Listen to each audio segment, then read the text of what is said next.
Daily habits that changed my life. ऐसी कौन सी आदतें जो मैंने अपनाई जिन्होंने मुझे वाकई में ऐसा फील कराया, महसूस कराया कि लाइफ में चेंज आ गया है।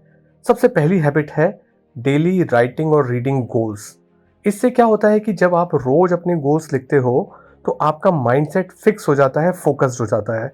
अदरवाइज अगर आप गोल रोज़ नहीं लिखोगे तो रोज़ आपके दिमाग में नए नए ख्याल आएंगे, नए नए गोल्स आएंगे। अगर आप रोज़ लिखोगे तो आपके ब्रेन पे एक इम्प्रेशन लगातार बनता चला जाता है और आपका सबकॉन्शियस माइंड किसी न किसी तरीके से उस गोल की तरफ आपको रोज़ ले जाता है। तो ये एक बहुत ही इम्पॉर्टेंट स्टेप है कि रोज़ सुबह उठ के अपने गोल्स लिखना और उन्हें पढ़ना, दिन भर में जब भी मौका मिले उनको देख लेना। पॉइंट नंबर 2, इंक्रीमेंटल प्रोसेस गोल होना चाहिए, ना कि आउटकम गोल्स होना चाहिए। मतलब है कि जब आप एक बड़ा गोल बना के चल रहे हैं तो आप उसको छोटे छोटे टुकड़ों में बांट दो। आप सीधा सीधा पहाड़ की चोटी पे जाने का सपना मत देखो, उसे अपनी नज़र के सामने रखो और आप छोटे छोटे पड़ावों पे जाने की तैयारी करो कि पहले इस पड़ाव पे जाके रुकूंगा, फिर नेक्स्ट पे, फिर नेक्स्ट पे, फिर नेक्स्ट पे। और आप एक टाइम के बाद अपने आप को देखेंगे कि आपने आधे से ज़्यादा रास्ता तय कर लिया है और वो दिन भी दूर नहीं होगा जब आप पहाड़ की चोटी पे, यानी कि उस गोल को जो आपका आउटकम गोल है, जो आप पाना चाहते हो, वहाँ पहुँच गए। नहीं तो क्या होता है कि सीधा पहाड़ की चोटी पे यानी कि आउटकम गोल पे नज़र रखने से आपके अंदर एक तरीके का डिसबिलीफ आ जाता है कि मैं कर पाऊँगा या नहीं कर पाऊँगा। पर अगर आपका इंक्रीमेंटल गोल होता है तो आप अपने आप को बीच बीच में रास्ते में आगे बढ़ते हुए देख पाते हो। Point number 3, not focused and focused on too many goals. ये एक ही बात हुई। आपने देखा कि एक प्रोसेस है जिससे आप गोल की तरफ बढ़ते चले जा रहे हो और आप लालच में आकर बहुत सारे गोल बना लेते हो, तब आपका फोकस टूट जाता है क्योंकि आप बहुत सारे गोल्स पाना चाहते हो एक सही सक्सेसफुल स्ट्रैटेजी से। पर वो सक्सेसफुल स्ट्रैटेजी इसीलिए सक्सेसफुल थी कि आपका गोल सिर्फ एक था। अगर आप एक पहाड़ की चोटी पर चढ़ना चाहते हो तो वो ठीक है, उसको छोटे छोटे गोलों में बांटा जा सकता है। पर अगर आपने कई सारे पहाड़ की चोटी पे जाने जैसे बड़े बड़े गोल बना लिए हैं तो फोकस रहना और उससे रिजल्ट आना मुश्किल हो जाता है। 4th पॉइंट है आइडियलिस्टिक होना या अपने आप को बिल्कुल प्रैक्टिकल मानना। जब हम आइडियलिस्टिक हो जाते हैं किसी गोल को पाने के लिए तो हम सोचते हैं कि हम हर दिन अपने एफर्ट का 100% देंगे तभी हम अपने गोल पे पहुंच पाएंगे। यही सोच हमारे दिमाग में हो जाती है कि एक दिन भी अगर हमने अपने एफर्ट्स कम किए तो इसका मतलब है कि हम सही इंसान नहीं हैं, हम अपने गोल पे सही तरीके से काम नहीं कर रहे हैं। प्रैक्टिकल लाइफ में ऐसा नहीं होता है। बहुत सारे इमोशंस, बहुत सारे काम जो हमारे कंट्रोल में नहीं होते हैं, हर दिन हमारे सामने आते रहते हैं।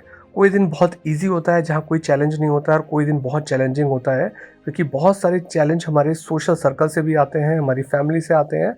तो इसीलिए आइडियलिस्टिक होना एक ठीक अप्रोच नहीं है। हमें बस अपनी प्रोसेस पे विश्वास रखना है कि हम छोटे छोटे गोल पाते जाएंगे और बड़े गोल की तरफ बढ़ते चले जाएंगे, ना कि हर दिन हम परफेक्टली काम करेंगे और परफेक्टली गोल के आगे पीछे जाएंगे। तो कोई दिन अगर आपका मुश्किल है तो उस दिन भी आप कुछ ना कुछ ऐसा करो कि ताकि आप गोल की तरफ बढ़ते हुए दिखो। और जिस दिन आपका खाली दिन है, जिस दिन आपके पास करने के लिए बहुत टाइम है, उस दिन ज़्यादा स्टेप्स ले लो, यानी कि उस गोल की तरफ बढ़ने के लिए ज़्यादा काम कर लो।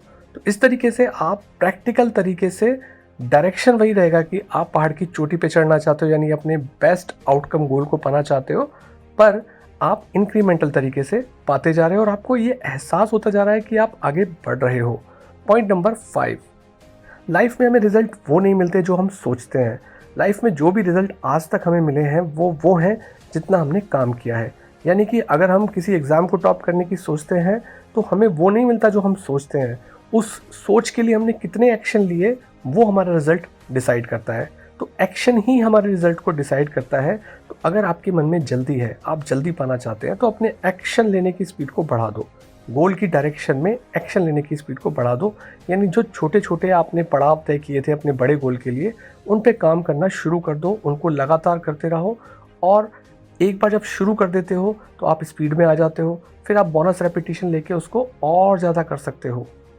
पॉइंट नंबर 6, कि जब आप कोई बड़ा काम करना चाह रहे हैं तो हमारे छोटे छोटे काम बड़े बड़े रिजल्ट लेके आते हैं। पर सोच वहीं से होनी चाहिए कि जब हम छोटे कामों के साथ शुरुआत करते हैं, छोटी शुरुआत करते हैं, तो धीरे धीरे ये काम जुड़ते हैं और कुछ समय बाद एक बड़ा कंपाउंड इफेक्ट दिखाते हैं। तो जो चॉइस हम आज कर रहे हैं, जो हैबिट के काम हम आज कर रहे हैं, जो बड़े गोल की तरफ एक्शन आज ले रहे हैं, तो धीरे धीरे करके हमें जब उसका रिजल्ट मिलने लगता है तो हमें दिखता है कि हमने कितना कुछ कर लिया है। तो ये हमेशा याद रखना है कि ये छोटे छोटे स्टेप्स ही बड़े बड़े रिजल्ट देते हैं। 7th पॉइंट है 3C। रोज की आपकी चॉइस क्या है, रोज की आपकी कमिटमेंट क्या है, रोज की आपकी कंसिस्टेंसी क्या है। चॉइस वो है जो हमारा बड़ा गोल है, उस गोल को हमने चूज किया है कि हमें उस गोल को पाना है, और हमने उस चॉइस के लिए छोटे कमिटमेंट दिए हैं, छोटे स्टेप दिए हैं।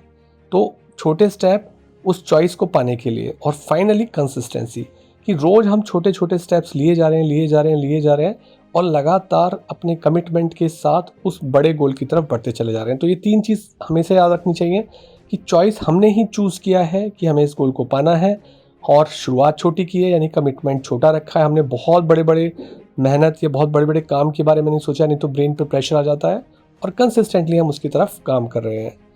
पॉइंट नंबर 8, जब आप अपने गोल की डायरेक्शन में बढ़ रहे हो तो सारे दिन एक जैसे नहीं होते हैं। आपको जो दिन आप बहुत अच्छा परफॉर्म कर रहे हो उसको अपना विन डे मानो, और जिस दिन आप अच्छा परफॉर्म नहीं कर रहे तो उसको लूज डे नहीं मानना है। अगर आप उस दिन लूज डे मानोगे तो आपको लगेगा कि मैं हार गया। इस छोटे छोटे स्टेप्स की स्ट्रैटेजी यही काम करती है कि जो दिन आपका मुश्किल है, जहाँ बहुत सारे कमिटमेंट आपके सामने है, फैमिली कमिटमेंट है, फ्रेंड्स की कमिटमेंट है, आपका वर्क प्रेशर है, उसके बाद भी उस हैबिट के लिए, उस काम के लिए जो आपका बड़ा गोल है आप काम कर रहे हैं, तो आप छोटा भी करेंगे ना तो वो भी आपकी विन काउंट की जाएगी। तो हर दिन छोटा कमिटमेंट करने से आप कभी हारेंगे नहीं, आप रोज़ जीतेंगे। हाँ, जिस दिन आपके पास अच्छा टाइम, अच्छा समय है, उस दिन आप ज़रूरत से भी ज़्यादा अच्छा काम कर देते हो तो वो बड़ी विन हो जाती है, पर विन रोज़ होगी क्योंकि आपने कमिटमेंट छोटा चुना है। वहीं आप एक बड़ा कमिटमेंट सोचेंगे तो मुश्किल हो जाता है। जैसे अगर आपने रोज़ 1 पुशअप करने का चैलेंज दिया है खुद को, तो ये काम तो आप कितना ही बिजी हो तब भी कर सकते हो, पर अगर रोज़ 1 घंटा जिम जाने के लिए सोचा है तो ये हो सकता है कि आप मिस कर दो, तो आपको वो दिन लगेगा कि मैं हार गया, वो हैबिट बनते बनते टूट जाती है। इसलिए स्मॉल कमिटमेंट करो, किसी दिन 10 पुशअप करो, किसी दिन 20 पुशअप करो, किसी दिन 1 करो, पर रोज जीतो। पॉइंट नंबर 9 है पोमिडोरो इफेक्ट। जब कोई काम करने की हम सोचते हैं तो शुरू में हमें आदत नहीं होती है, तो शुरुआत कई बार मन नहीं करता, अंदर से फीलिंग नहीं आती काम करने की, तो छोटे छोटे पोमिडोरो लगाओ। 5 मिनट बिना ये सोचे कि मेरा मन कर रहा है इस काम को करने का या नहीं कर रहा है, बस शुरू कर दो। एक बार आप छोटा पोमिडोरो लगाओगे, यानी कि 5 मिनट बस मुझे दुनिया में किसी की नहीं सुननी, मुझे सिर्फ इस काम को करना है, तो आपका काम नेक्स्ट 5 मिनट, 10 मिनट, 15 मिनट के लिए अपने आप करने लगता है। फिर नेक्स्ट टाइम बड़ा पोमिडोरो लगाओ, यानी कि 15 मिनट मैं इस काम को करता रहूँगा, गोल पे काम करता रहूँगा, चाहे मेरा मन हो या ना हो। फिर इतनी मेहनत नहीं लगती है। पहले 5 मिनट के पोमिडोरो, यानी कि पहले 5 मिनट अपने आप को डिसिप्लिन करने में ही सारा एफर्ट लगता है, और वो भी ना के बराबर होता है। बस शुरुआत करनी होती है, आप स्पीड पकड़ लेते हो, क्योंकि न्यूटन का फर्स्ट लॉ कहता है कि एक बार कोई ऑब्जेक्ट अगर वो स्टिल खड़ा है, यानी कि बिल्कुल मूव नहीं कर रहा है, आपने उसको धक्का दिया तभी चलेगा वो। तो पहला धक्का देना ज़रूरी है, और एक बार आपने धक्का दे दिया फिर जब तक आप उसको रोकोगे नहीं वो रुकेगा नहीं। यानी कि एक बार काम करना शुरू कर दिया तो बस आप काम करते चले जाओगे गोल की तरफ, फिर रुकोगे नहीं। पॉइंट नंबर 10, लोगों से, ऐसे लोगों से मिलते रहो जो आपकी जैसी सोच रखते हैं। ये एक बहुत इंपॉर्टेंट पॉइंट है कि आप ऐसे लोगों से मिलो जो आपकी जैसी सोच रखते हैं, तो आपका आगे बढ़ना बहुत अच्छा हो जाएगा, बहुत स्विफ्ट हो जाएगा। और ऐसे लोगों से भी कनेक्ट करो कि जो क्वालिटी आपके अंदर नहीं है उनके अंदर है, ताकि वो और आप मिलकर एक परफेक्ट कॉम्बिनेशन बन जाओ। तो ऐसे लोगों को अपने आसपास ढूंढते रहो जो आपके गोल में आगे बढ़ने के लिए आपके साथ कदम से कदम मिला के चलें। स्ट्रैटेजी नंबर 11, ट्रिगर क्रिएट करना। ट्रिगर वो एक इफ़ेक्ट होता है जो आपको काम करने के लिए प्रेरित करता है। एक ऐसी आदत है कि अगर आपने किसी गोल पे काम करने के लिए सोचा है तो हर जगह, आपके वर्क प्लेस में, आपके घर में, आपकी गाड़ी में, हर जगह वो ट्रिगर लिखा हुआ रहना चाहिए, चाहे पिक्चर के रूप में हो, चाहे किसी डायलॉग के रूप में हो कि मुझे ये काम करना है, ये गोल पाना है। तो वो आपको मोटिवेट करता रहेगा एक्शन लेने के लिए, शुरुआती एक्शन लेने के लिए, स्मॉल पोमिडोरो के लिए। तो इस तरीके से बार बार वो ट्रिगर आपको दिखेगा तो वो याद दिलाता रहेगा। पॉइंट नंबर 12, जब हम काम करते हैं तो रिजल्ट आने में टाइम लगता है कंपाउंड इफेक्ट के साथ, पर रोज़ आप छोटी छोटी विन कर रहे हो, छोटी छोटी जीत कर रहे हो, तो उस जीत का एहसास खुद को दिलाना, यानी खुद को रिवॉर्ड देना, अपनी पीठ थपथपाना कि मैंने बहुत अच्छा काम किया है, हुर्रे के साथ करना, पावर पोज बनाना कि मैंने कुछ अच्छा काम कर दिया है। तो ये छोटी छोटी जीत के साथ आपको ये एहसास दिलाएगा कि आप कुछ अच्छा काम कर रहे हो।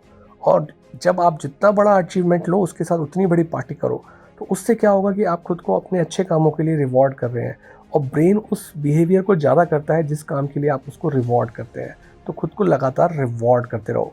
Point number 13, believing in the process goal. जब हम गोल पाना चाहते हैं तो दो तरीके के गोल हैं जिस पे हमने पहले भी बात की थी। एक होते हैं आउटकम गोल, एक होते हैं प्रोसेस गोल। आउटकम गोल का मतलब है कि मुझे पहाड़ की चोटी पे जाना है, ये आउटकम गोल हुआ।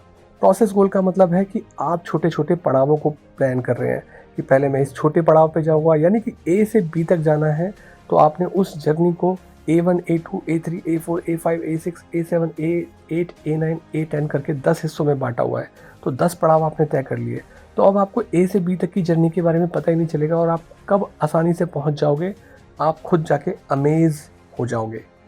पॉइंट नंबर 14, आपकी लाइफ का मोटो इसी तरीके से होना चाहिए। जब आप ए से बी तक पहुंच रहे हैं तो ये जो छोटे छोटे पड़ाव हैं A1, A2, ये सारे आपकी जर्नी है। इस जर्नी को खूबसूरत बनाना है, ज़िंदगी खूबसूरत बनानी है। उन हर मोमेंट पे, हर पड़ाव पे पहुंचते हुए ज़िंदगी को एंजॉय करना है। तो इस तरीके से आप गोल के लिए परेशान नहीं हैं, आप छोटे छोटे पड़ावों पे पहुंच रहे हैं और अपनी ज़िंदगी को एंजॉय कर रहे हैं। साथ ही साथ आप आगे बढ़ रहे हैं। तो आप ए से बी तक भी पहुंच रहे हैं, यानी कि गोल भी पा रहे हैं, पड़ावों को भी पार कर रहे हैं, आगे भी बढ़ रहे हैं और अपनी लाइफ को एंजॉय भी कर रहे हैं, अपने आप को रिवॉर्ड भी कर रहे हैं। So these are the points, 14 points जो हैबिट्स हैं जिन्होंने मेरी लाइफ को चेंज किया है। See you.